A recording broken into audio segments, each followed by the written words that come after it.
Everyone. My name is Kendra Seymour, and welcome back to another Change the Air Foundation interview. I'm joined today by one of our co-founders, the very passionate Michael Rubino. And I'm not going to read his bio because you can head on over to our website, changetheairfoundation.org, and read about all the amazing things he's been up to.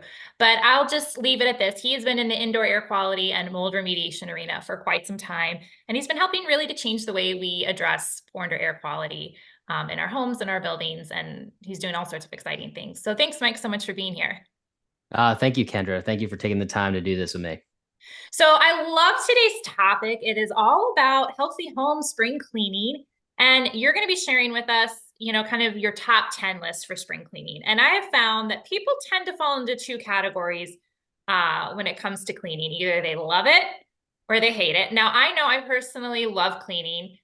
Well, actually, I love the end result of cleaning when it's all done, which sadly with kids, I know you know this doesn't last too long, but it's a great thing when my whole house is clean and I can finally relax, and I'm not worrying about all the dust that's settling and what that might be doing to my living environment. So before we jump in, where do you fall on the spectrum of loving and hating cleaning?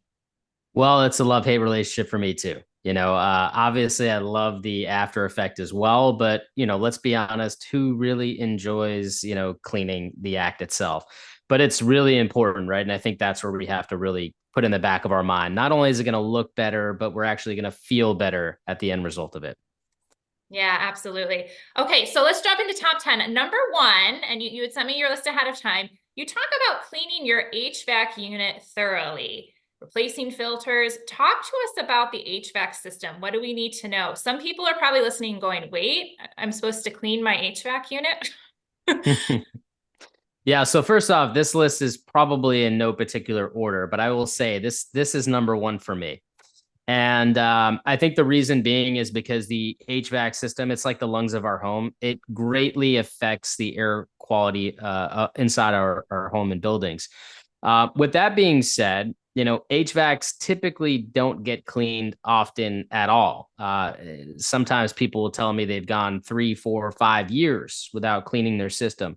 And just so we're clear, the guy that comes over every once in a while to tune the system up, that's not really the cleaning we're talking about. We're talking about, hiring someone from like the National Air Duct Cleaning Association certification program and really doing a deep, detailed cleaning of the coil, the blower unit, the ductwork, the registers, all the different components inside the HVAC unit, because it is a breeding ground for mold and bacteria.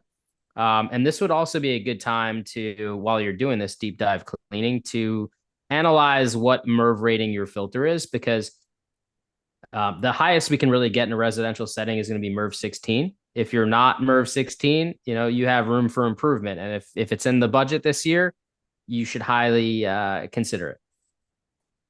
Yeah, no, that's great. And I just want to add a point here because nobody necessarily teaches you all these like adulting things. Like if you're not changing your filter on a regular basis, aside from even upgrading it, make sure you are paying attention to how often you're changing that filter, and you're going to want to be doing that. And if you haven't, definitely, put that at the top of your list. So a MERV filter, can you tell people just a little bit more about that? There's a rating system. You said it goes up to 16. If your system maybe can't handle a MERV 16, because that is going to cause a lot of resistance, what might be some other options in terms of a MERV rating?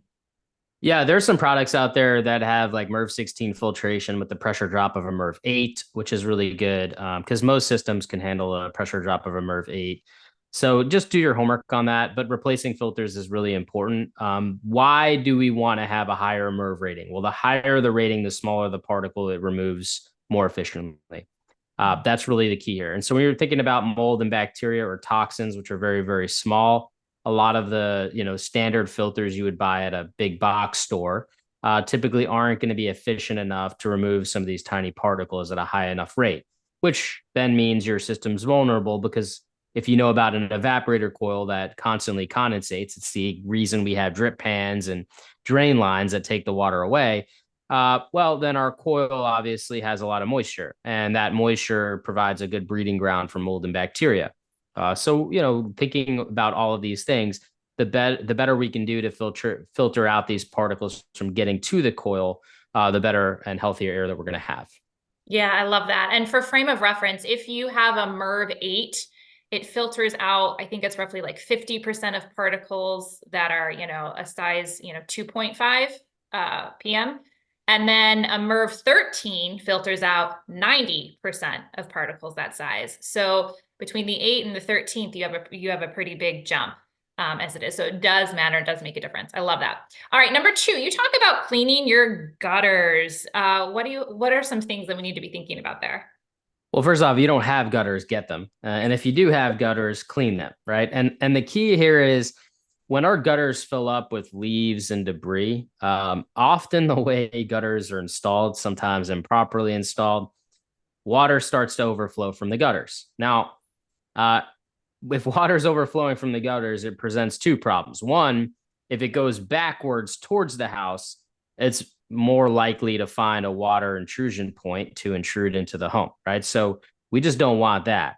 The second concern is if it overflows to the front, now it's really not working as it's intended. And the water is just dumping right in front of the foundation where, again, it can find points to intrude where you have water intrusion, all of which leads to things like mold and bacteria growing inside the home, which we don't want. And so we have to clean our gutters. It's really important. It should be done probably at the beginning of each season. Do it in spring, do it in fall, just to make sure. Because look, we have storms, wind blows, leaves fall into place, and it clogs the gutters and makes them ineffective. Yeah, and not to harp on kids again, because I threw them under the bus there with cleaning earlier, but I know with our gutters, we found it more than, a few smaller balls and Nerf bullets and things like that. So, always a good idea to do it. And make sure that you can get, if your gutters are emptying near your foundation, you can extend those. You can get cheaper extension or you can have something professionally done, but you really want that water moving away from your house. I love that. Okay, so number 3, you talk about cleaning the exterior of the home to remove dirt and mold and moss and bacteria growth. And I know our house, the front gets the sun in the morning and the back doesn't see really in any sunlight until late in the day. And so we always have some, growth on the siding. So what should we do there? It's always a challenge every spring for my husband and I and how best to tackle that. Yeah, you're going to want to probably power wash it with some sort of surfactant attached to that. And you got to be careful when power washing too, of course, because really around windows and doors are a little bit problematic if you're power washing and they're not well sealed or the flashing is kind of deteriorating. You can actually cause water intrusion that way. So be careful, stay away from doors and windows, and maybe clean around those areas by hand. But for most of the house, unless there's visible cracking or anything else, you should be safe. When you clean these areas, well, let me tell you why you should clean these areas. So I had a client probably about a year ago now who had pretty high levels of chitomium on the outside of her house. And she had pretty high levels of chitomium on the inside of her house. So she had a stucco house and the mold was growing on the exterior. They haven't washed the home in probably 5 years or something to that effect. Now, it was abnormal to see so much chitomium inside the house, especially with known sources in the house. And I started asking, well, let's look at all the outside testing. We look at the outside testing. We see that there's some trouble spots on the exterior. I said, do you open your doors and windows like at any point throughout the day, or, what's your normal routine? Oh yeah, we have the doors and windows open 24/7. Okay, good. So what's happening is you're allowing all of that stuff to blow into the house. And even if you don't open doors and windows, no house is hermetically sealed. So you're going to get some influence from outside, right? So the goal is we want to keep the exterior of our home clean too, so that's not affecting the indoor air quality. And that's really crucial here. So it's not just about the way it looks outside. It's also about the impact that it can have on the air that we're breathing when we spend the 90% of our time inside of our homes. Yeah, that is like a good, it's not a PSA not to open your windows because the fresh air is good, but just to be cognizant and be thinking about that. Cleaning out your window wells and screens too, I know can go a long way. Now, you talk about, for number 4, evaluating the landscaping around the home. So grading and drainage, but even things like our mulch and our beautiful plants and bushes. So talk to us about that. Yeah. So another story that comes to mind on this whole subject is a client who had a home in, I think it was California, and they had a lot of foliage around their property. And it was an older home, so there was a lot more cracks and crevices on the exterior of the home that allowed airflow to move in and out. And they, no matter what they did, no matter how much they cleaned, they always seemed to have this issue with high levels of mold making their way inside the house.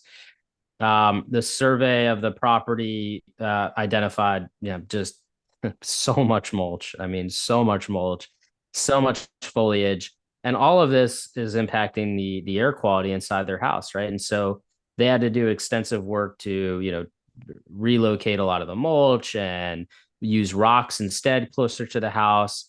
Limit some of their foliage to the point where it's not so much right up against the house, and it made a massive difference. I mean, once all that work was done, all their levels dropped significantly. I think, we just want to be mindful of this stuff because when mulch sits up against the house, every time it rains, it holds on to that moisture pretty well. And that's sitting up against the house. And again, that's moisture sitting against the house, right? And moisture is always going to dry to the drier side, which is typically going to be inside our house, not outside. So it presents a problem over time, and I think that's something people want to be mindful of because mulch looks fantastic, especially fresh mulch. However, you gotta make a switch for the rocks. Helps drainage, helps with drainage, helps the water drain better, and keeping it away from the house, as well as the fact that it's not going to get moldy itself like the mulch will. Yeah, and while you're doing all that, again, really check your grading there to make sure that it's sloping away from your house. Do it all at the same time. Save yourself some heartache. And I will add, I've sometimes seen this happen to a family member of mine. Her sprinkler system was built in and it was a little too close to the house. Every time it would turn on, she was essentially watering the side of her house. And then to your point, it dries to the inside, or the sun causes inward vapor drive and it pushes that moisture in. And that can be very problematic in the long run. So check the location of your sprinklers too while you're at it. Yes, and if you do have sprinklers too close to the house, you can get different heads for them so that they spray 180 degrees instead of 360. So they'll actually spray away from the house. So you don't have to like rip out the sprinkler Right. system and redo it. Just change the head. But yeah, it's something very important to be mindful of. I've seen a lot of mold problems from sprinklers over the years. Yeah, great tip about that. Okay, so number 5, you talk about washing bedding and sheets and pillows, stuffed animals, and even in those spare rooms that maybe don't get used as often. What are we thinking about there? Well, first off, I don't know if you've seen the recent studies about, your pillowcases, but they're pretty disgusting, sometimes 17,000 times worse than your toilet seat. Yuck. We have a couple different issues with our bedding, for example. When you're laying on it, look, we're human beings, we sweat in our sleep, it happens. That moisture buildup inside your sheets over time allows for mold and bacteria to grow. I mean, this study was really focused on bacteria, and the amount of bacteria that was in these pillowcases is disgusting. And I hate to say it, but that's just after 1 week of not washing it, by the way.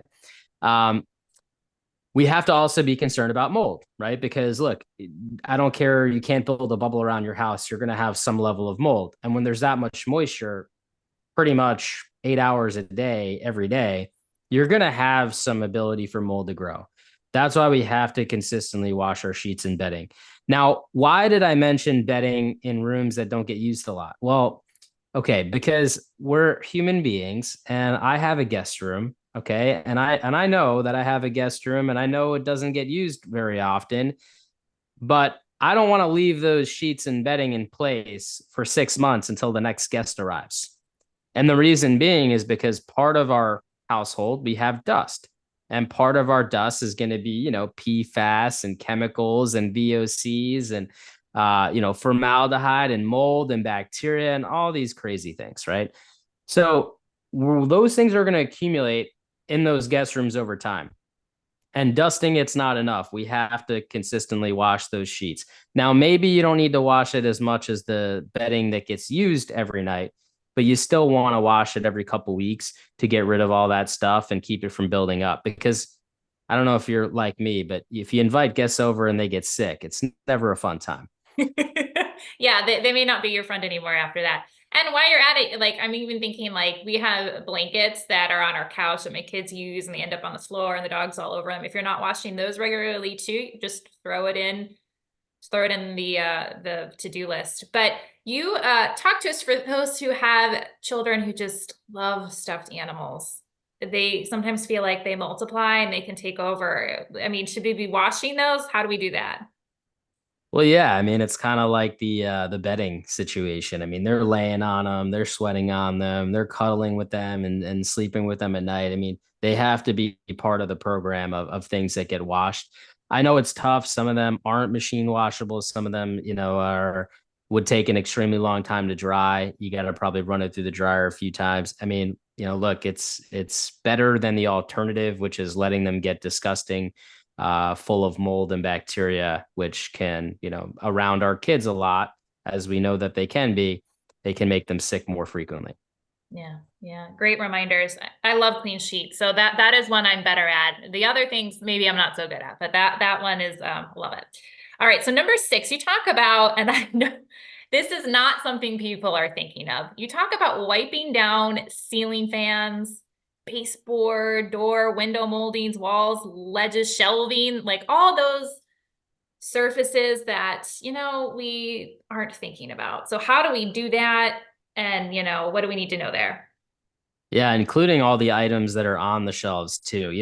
It's about the accumulation of dust. I mean, if we're being honest with ourselves, when we clean our rooms, or the spaces in which we live, we're really more focused on, counters and floors. And I think that's probably the bulk of what people do routinely. And that's fine. But we have to think about all the things that accumulate dust over time, like our ceiling fans, like the shelves, like the items on the shelves. The baseboard moldings. When's the last time you wiped down the top of your baseboard moldings or your door moldings, right? All these things collect dust over time. And if we don't clean them, that dust gets worse and worse. And of course, over time, as you probably have seen, how much dust is actually in your air, that dust makes its way into your body through inhalation. So we want to essentially probably, if at the least once a month, be cleaning some of these things that don't get cleaned regularly. Yeah. So what is a good way to clean your baseboards? Are we taking a HEPA vacuum to it? Are we using a microfiber cloth? If so, are we using any kind of solution? What do you do in your own home for that? Yeah, so I use like a botanical disinfectant and then I wipe it down with a microfiber. But it's just easier. When you talk about vacuums, everybody's got a different vacuum. There's different filtration systems for each vacuum. I tend to avoid particles from popping back up into the air. And when you get something wet, you weigh it down and you really suppress it from getting aerosolized, right? So you spray down the baseboard really lightly. You wipe it down with a microfiber towel. It's probably going to be a lot faster than whipping out the vacuum anyhow and getting the scrub brush attachment and brushing it. And also the dust can get caked on, which makes it hard for even the vacuum to pull it off and separate. Whereas when you wipe it down, the surfactant, usually that's in the disinfectants, will help remove those particles pretty easily. And for this surfactant, it really your dish soap is a surfactant, your hand soap, and as Michael said, a lot of your botanicals that you may be choosing to use have it in there. Now, I think you shared a video before, but in case people haven't seen it, I love your tip. You put that in a spray bottle and you spray the microfiber cloth, right, and then wipe it. Is that how you do it? Yep, you can spray the microfiber cloth, which is definitely one way to do it. The other way would be to spray the item down that you're cleaning directly and wipe it with the microfiber cloth. There's really no wrong way to do it. It's really a matter of preference. And I think when I'm doing it, depends on the surface I'm cleaning. If I know that it's a non-porous surface that I don't mind getting wet, I'll just spray the surface directly. And when it's something that I don't want to get too wet and don't want to accidentally overspray it, I'll spray the towel directly and then wipe it down. Yeah, and it needs to be damp. It doesn't need to be sopping wet. And I think that's something else. You're not mopping your baseboards, right? Like you don't need a ton of water here.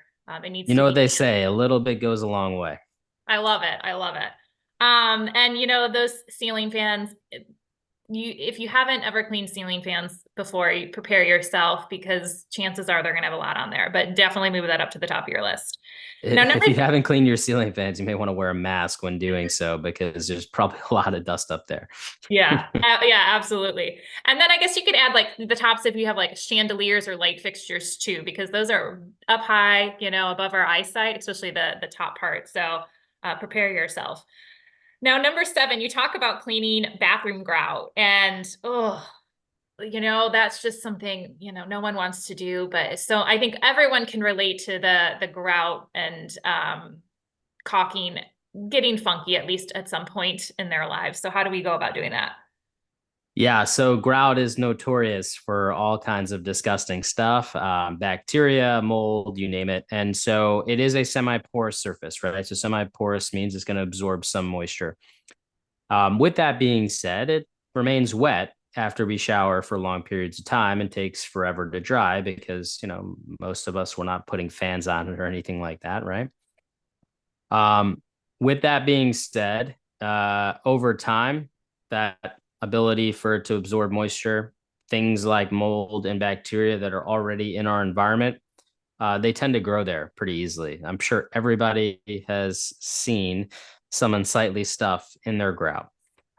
Cleaning it with hydrogen peroxide is probably going to be the better solution to go because it's going to, help bring things to the surface so you can remove it from the grout. And it's also going to probably lighten the grout, which always looks nice. So it's kind of a double whammy there. And after you actually clean the grout, my recommendation would be to then seal it. And most people don't realize this, but the sealer itself only lasts about a year. So it's something we need to kind of do a little more regularly once a year. But that's going to help actually prevent it from absorbing so much moisture and then prevent mold and bacteria from really being able to grow inside of it. So that's key. Now, a wise word of caution here, if you're cleaning your grout and like in just a day or two, it's back, meaning like mold or bacteria or some of this colorization, you actually might have a waterproofing issue and you might have it growing from underneath through the grout, right? So just keep an eye out. Unfortunately, those types of problems do require a little bit more remediation activities where you need to, because it'll just keep happening unless the proper waterproofing membrane is behind the tile. But I would say, luckily, it's not always the case. And sometimes people just have this perpetual moisture where it's just growing on the surface of the grout and growing into it from the top side. Yeah, and that's a good distinction for people because we actually get that question a fair amount. So, a little bit, you can try cleaning and replacing the caulking and grout, but if it comes back, then that's the time you're going to want to maybe consider bringing in an IEP. We have resources on our website, changetheairfoundation.org. And so go there, before you hire someone to investigate that further. And it's also good. I don't know about you, but I make my kids and my husband and I do this as well. We squeegee the shower after, because once I get it all clean, I want it to stay clean. So even my youngest, knows that he has to squeegee the shower, the tile walls, and then floor, and then down to the drain. And ever since we started doing that a few years ago, we rarely have issues with any kind of growth or anything because it's just one more step to keep the humidity and moisture down in the room. Yeah, great idea. So for number 8, I got to be honest, this one gives me anxiety. Pull out kitchen appliances like your refrigerator to clean them inside and out and behind. So talk to us about that. You must have stories with this being a very common and overlooked potential problem area. So, yeah, if you've seen the amount of mold that I see underneath people's dishwashers and stoves and refrigerators, I mean, I'm talking like the bottom kick plates, not even, talking about leaks here, just the bottom kick plates from, so much dust accumulation and food droppings and all these crazy things that occur in our lives that kind of just get swept under the rug, if you will. I'll give you an example like, we're all sweeping and mopping all the time and vacuuming, right? And over time, we have a lot of dust that gets gunked up underneath our appliances. And every time we mop, because we mop and we get the bottoms of these appliances wet, and that dust starts to grow mold. And over time, it gets really disgusting. We need to probably, I'm not going to say once a month because I don't want to give people a heart attack, but I would say at least once a quarter, we have to pull these appliances out. We have to, vacuum, wipe down, mop, the cavity in which those appliances are located, the back of the appliance, underneath the appliance, the sides of the appliance, inside the appliance, all of those things to make sure that we're reducing just the amount of microbial growth that's occurring there. I could share with you sample results of people's fridges and dishwashers, and it's you wouldn't believe how much stuff grows over time. So I think it's a really important thing that people need to have on their radar because just the tiniest little area of mold growing can be producing hundreds of thousands of spores. Yeah, no, that's helpful. I mean, and I think people realize dishwashers with the amount of water that goes through it, that yeah, we could have a leak at some point, but people tend to forget that the refrigerator, especially if you have which most fridges nowadays, it's actually hard to find one without a water line or an ice maker. I've seen those water lines in the back have slow leaks, and it's a long time before somebody is clued in that there's a problem there. So if you can catch it early, that's a great tip. So I will do some breathing exercises before I throw pull out my fridge because it makes me nervous that I'm going to find something. All right, number 9, you talk about wiping down all non-porous and semi-porous furniture. So how do we do that? Ash, I mean, some of our furniture might have fabric and things like that. So take us through that process. Yeah, the fabric stuff, unfortunately, there's just no 100% effective way to clean them. Best thing you could do is probably HEPA vacuum them with a scrub brush attachment. Go in different directions, so you're trying to pull stuff loose from that might be embedded into the fabric and suck it into the vacuum cleaner.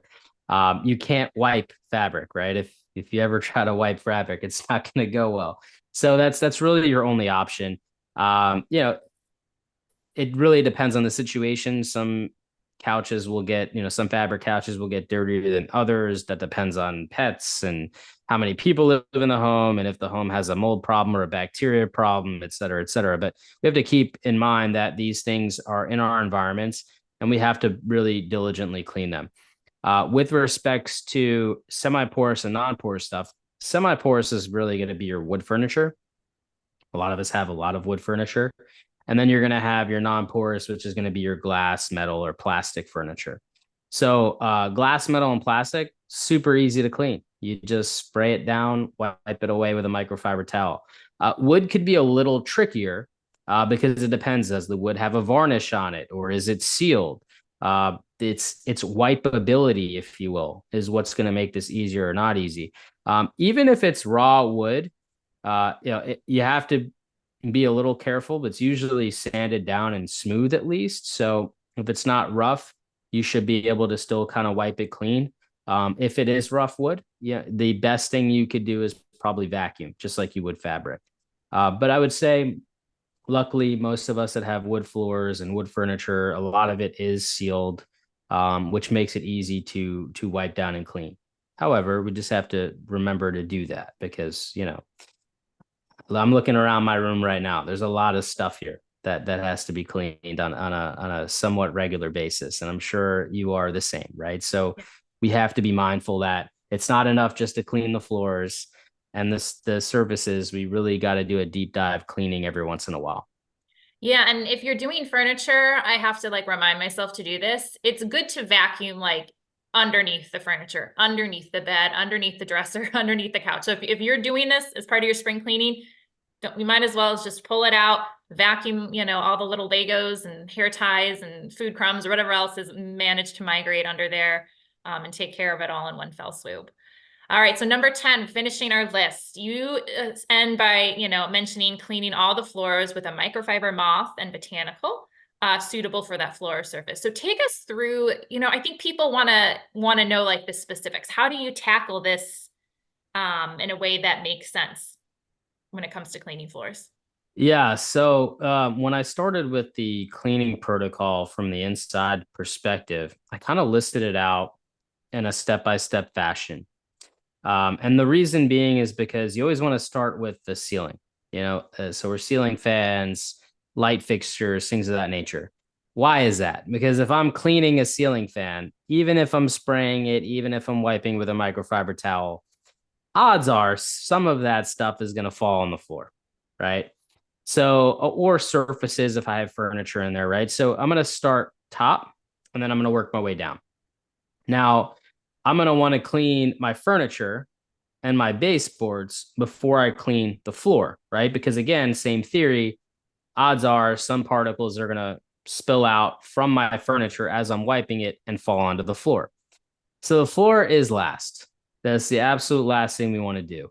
If we start with that top-down approach, by the time we get to the floor, we'll be, picking up any, thing that might have dropped from some of the other surfaces we've already cleaned in the room. And now we're getting to the last item of agenda here by thoroughly cleaning the floor. I have a really good analogy that I learned from cleaning from my mother.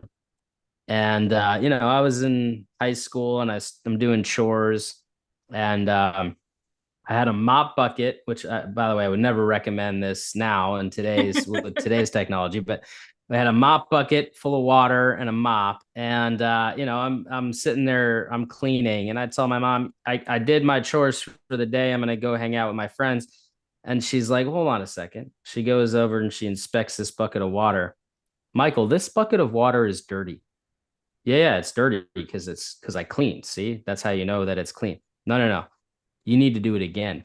Why would I need to do it again? Look how dirty it is. I got the dirt in the bucket, right? That's the goal, no? Yeah. So every time you clean, it is exponential. And this is what I learned through this trick. She goes, it is actually clean when that bucket is clean. It mind blew the heck out of me. Okay. So I'm like, wait a second. So you're saying that I still will pick up more stuff and I will probably dirty another bucket of water? She goes, absolutely. And that's where I really learned and understood for the first time what cleaning is, right? And so if you ever read any protocols ever written on the subject of cleaning, it's like it's not clean until the rag looks like it just came out of the package.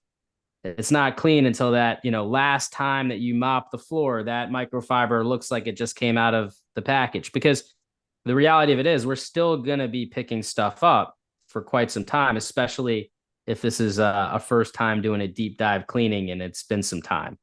And it's kind of gross when you think about how much stuff is really in our dust and how much stuff is really all over our floors and surfaces, because it always looks clean after you wipe it once, but sometimes you'd be surprised the way it looks after you wipe it 3 or 4 times. I love it. So we have Mama Rubino to thank for your, maybe nudging you in this direction of, IAQ and mold and really removing these pollutants from our environment. So I love that because I probably did the same thing when I was your age or that age. So I do have a follow-up question though, because that works great for wood floors and tile, but what about carpet? What about carpet? Yeah, I mean, should we be people be cleaning that regularly? Like that, I know that's probably its own episode, but what tips do you have if there's carpet in the home? I have probably 10 reasons why you should change your carpet to another surface. So I want to make that very well known. I don't like wall-to-wall carpet because it doesn't matter what you do. Keeping that thing clean is next to impossible. Um, if I had wall-to-wall carpeting and I'm renting a place, it's got carpeting, I'm not moving. This is what I'm stuck with here. Well, I'm gonna probably get it steam cleaned, probably pretty often. Really deep cleaning of rugs. I mean, shampooing and the whole nine, because you have to essentially remove particles that are embedded into fibers. If you ever got on your hands and knees and looked at a carpet, it's just thousands of strands of fibers woven together. It is really very difficult to keep that clean. Um, if you've ever moved out of an apartment after living there for a year. You'll know exactly what I mean, right? It's like you vacuum all the time. You've done the cleaning, but when they lift your bed away out of the room when on moving day, you're like, oh my God, it's a totally different color, Yeah. right? Carpet, carpets, they get really gross really fast. And it's just unfortunate because it's like a sponge that picks up everything that's in our environment. So I cough and I release 100 million bacteria particles. Where is that all going? Well, it's going to be settling in the carpet, right? You have to be careful with carpet cleaning with just the moisture factor, which is because usually we'll have carpeting, we'll probably have padding underneath. If these guys get it so wet when they're cleaning it and you trap moisture in the pad below, you can create a mold problem underneath it. it I would have anxiety, just thinking about this. How do I clean it, keep it clean, and make sure it never gets to that level? I'd say if you're renting, try to find a place that doesn't have wall-to-wall carpet. If you are buying, and you have your own home, carpet's probably like number one thing on the list to get the heck out of there and change for any other flooring type. You think about like wood floors and tile and laminate flooring are so easy. You could literally clean them and wipe them down. With carpeting, it is a constant fight, and I have some area rugs because I'm a human being here, but even with those, like they have to be cleaned regularly. I don't keep them more than 2 years before I switch them out for something new. And it's just part of my lifestyle at this point because the truth is I know how gross they can be. So I'm sorry if I've broken some hearts here, but I just want people to know the truth. I'm like, thank God they can't see the carpet. No, I have hardwood on my main floor, but I do have carpet upstairs and it is in the plans to change eventually because I know that spring cleaning aside, it is probably not helping the health of my family. So for those listening, we get it. You can't do everything all at once. You do the best you can. You make strategic moves, you make plans, and those changes over time can add up to a big difference for your health. Well, Michael, thank you so much for being here. I know we have several more interviews planned together this year in 2024. Lots of exciting things coming. So we'll be digging into many more topics. Is there anything else you want to add as we kind of wrap up our spring cleaning discussion that folks want to be thinking about? I just want to thank you, people listening, and thank you, Kendra, for all the amazing work that you do here. It's not easy to do what we do here. As a nonprofit, none of us are making any money here, and we're really investing our time and resources to educating you so that you, as you listen to this, you can get something out of this. The amount of people that I see on a daily basis getting sick inside their homes is tragic and is astronomical. And so I'm just so glad that you're here taking this serious. These 10 simple steps can make a massive difference in your life. And that's why we're here. And that's why we want you to have this information. Absolutely. And I'll just bring it home by saying, if you found this helpful, this interview, do us a favor and follow, and share us on Facebook and Instagram and LinkedIn, our new podcast, YouTube. And if you want to make sure that you never miss a great interview like this, head on over to changetheairfoundation.org and sign up for our newsletter because it really is the best way to get great interviews like this directly to your inbox. We'll see you next time. Thanks so much.